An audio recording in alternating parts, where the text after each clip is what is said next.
Greetings! It is I, Cantus Naravan Dracovin, Lord and Emperor of the Dracovin Empire, and welcome. It's time to continue our discussion on the Pathfinder role-playing game system. I've been talking about the environment you're going to be facing, and it's time to talk an important part of the environment. Environmental hazards. Basically, things you can encounter in the environment that's probably going to have some effect on your character. We're going to go through them. Let's start with a few today. Acid. You could be exposed to acid. If you're exposed to acid in some way, you take a d6 points of damage per round of exposure. If I'm immersed in acid, I take 10 d6 points of damage per round I'm in this acid. Now, as soon as I would move away from this acid, I'd no longer be exposed to it, I'd be out of it. But if something has some kind of acid-based attack, acid flask, acid wonder weapon or something, it counts as exposure to it. So I'm being exposed to the acid. Now, acid has a secondary effect. If you're near a large body of acid, it has poisonous fumes around it. You're breathing in horrible poisonous acid fumes. Every round that you're there, you have to make a DC 13 Fortitude save, or you take 1 point of Constitution damage.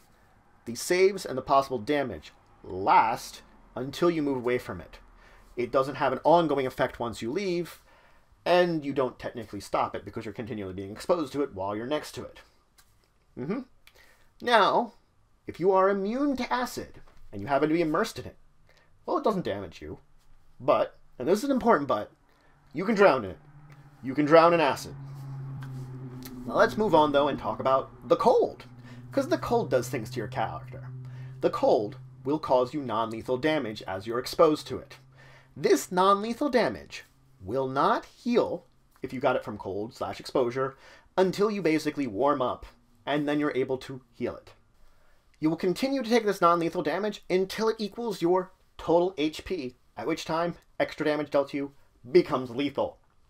Now let's talk about the degrees of coldness. If I'm unprotected and in cold weather, i.e. weather of 40 degrees Fahrenheit and below, well, this is close to freezing, close to 0 degrees Celsius for those of you in Europe, or most of the other world, rest of the world. Regardless, what we're talking about is that you're at that cold.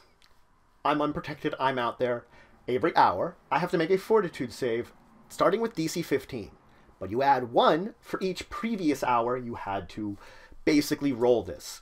So the longer you're out there, the higher the DC goes. Whenever you fail one of these saves, you take a d6 points of non-lethal damage.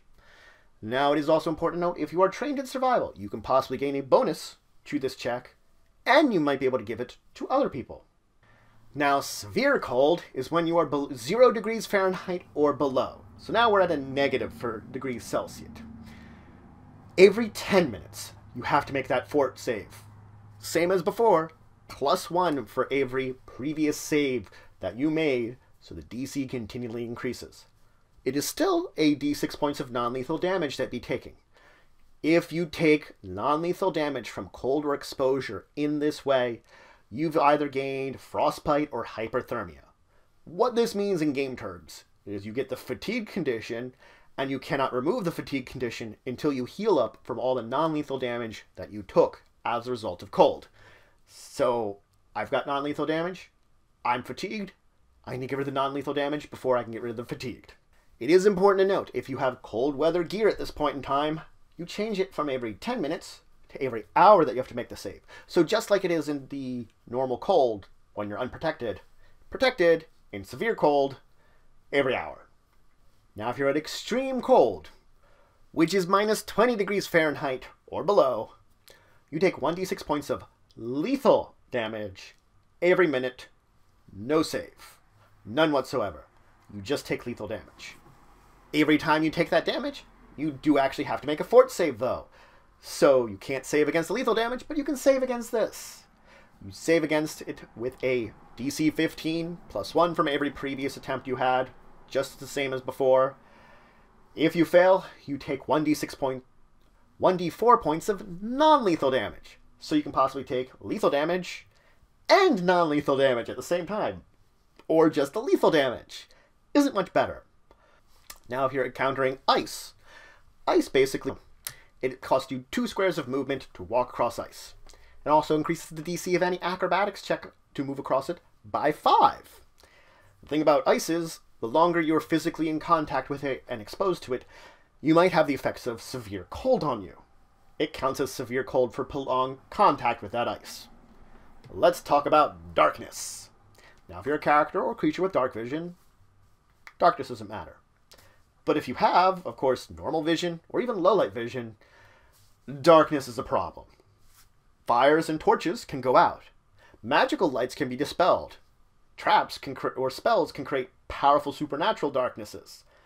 Darkness is something that can plague you and effectively blind you. You gain the blindness condition. While you are blind like this from darkness, you can't do precision-based damage, so no sneak attacking. You have to make a DC 10 acrobatics check if you move more than half of your base speed, and you can't run or charge. If you, as a blinded creature, try to attack another creature, it's a 50% miss chance to hit them. And this is important to say. You have to know the square they're in. If you don't know the square they're in, you attack a random square. So I have to determine what square they're in. If not, I'm attacking somewhere randomly, just determined by basically a die roll. And even if I choose the right square, 50% miss chance to hit them. I, when defending, lose my dex bonus to AC when I'm blind in the dark. Plus I also get another -2 to my AC on top of that. I get a -4 to any perception-based checks, a -4 to most dex and strength-based checks, basically any of those that armor check penalty would apply to, and if it's some kind of check based upon vision, I automatically fail. Now, if I had a gaze attack, can't use it in the darkness. The other good news is, if something you're fighting has a gaze attack and you're in total darkness, guess what? You're also immune to it. Now, there is an advantage. As I said, you have to locate the square they're in. You get a free perception check each round to pretty much do this.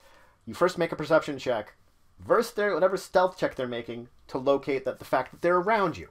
You then make a perception check DC 20 to locate the exact square they're in. Now, if you suck at perception, you can also attempt to flail about with a hand or a weapon.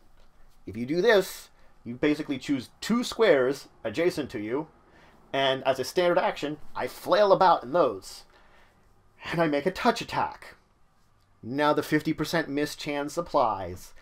And this again is if I guessed the right 2 adjacent squares. I might not have just guessed the right 2 squares. If 2 of them, so I have kind of like a 25% chance to have chosen the right one in the first place.